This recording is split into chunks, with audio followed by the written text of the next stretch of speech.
நம்ம வாக்காளர் பெருமக்களை நிகழ்ச்சியில பாரதிய ஜனதா கட்சியைச் சேர்ந்த மூத்த அரசியல்வாதி இல கணேசனுடைய பேச்சை தான் இன்னைக்கு முதல்ல கேட்க போறோம். யாரையும் தோற்கடிப்பதற்காக வாக்களிக்காதீங்கன்னு சொல்ற அவர் யாரை வெற்றி பெற செய்யணும்னு முடிவு செஞ்சு வாக்களிங்கன்னு சொல்றாரு. கேட்கலாம்.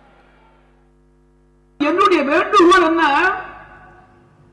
பணத்துக்காக வாக்களிக்காதீர்கள். பணம் தந்தான் அதனால் அவனுக்கு வாக்கு என்று நினைக்காதீர்கள். குணத்துக்கு வாக்களிங்கள். நிற்பவன் யார்? எந்த கட்சி? கட்சியுடைய குணம் என்ன? சாதனை என்ன? கட்சிக்கு தலைமை யார்? சிந்தித்து வாக்களிங்கள். பணத்துக்கு வாக்களிக்காதீர்கள், குணத்துக்கு வாக்களிங்கள். ரொம்ப பேருக்கு ஒரு பழக்கம் இருக்கு. அகில இந்திய அண்ணா திமுகவை இந்த தடவை ஒழிச்சு கட்டணும். அது மேல கோபம்.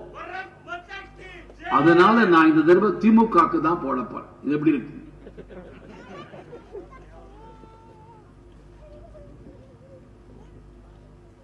அல்லது திராவிட முன்னேற்ற கழகம் ஆட்சியில் இருந்தபோது இந்த தடவை திமுக ஆட்சியை விட்டு இறக்கி ஆகணும். அதனால அகில இந்திய அண்ணா திமுக ஓட்டு போடப்ப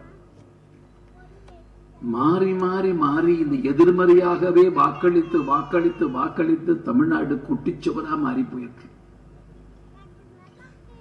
தயவு செய்து எதிர்மறையாக வாக்களிக்காதீர்கள். எவனையோ தோற்கடிக்க வேண்டும் என்று வாக்களிக்காதீர்கள். எவன் தோற்க வேண்டும் என்பது முக்கியமல்ல, எவன் வெற்றி பெற வேண்டும் என்று பார்த்து வாக்களியுங்கள். ஆக்க ரீதியாக வாக்களியுங்கள். இதுதான் நான் கேட்பதற்காக நான் வந்திருக்கிறேன். அதெல்லாம் புரியுது. இந்த ஆள் நல்ல ஆள் தான், இந்த கட்சி நல்ல கட்சி தான், ஜெயிப்பான இவங்களாவே நினைப்பேன். என் ஓட்டை நான் வீணாக்க விரும்பலைங்க. அதனால நான் இன்னொருத்தருக்கு போட்டேன்னு ஓட்டை வீணாக்கிறது. போடக்கூடாதவருக்கு போட்டு போட்டு வீணாக்காதையா. வெற்றி பெறுவானா என்று பார்த்து வாக்களிக்காதீர்கள். வெற்றி பெற வேண்டியவனா என்று பார்த்து வாக்களிங்கள்.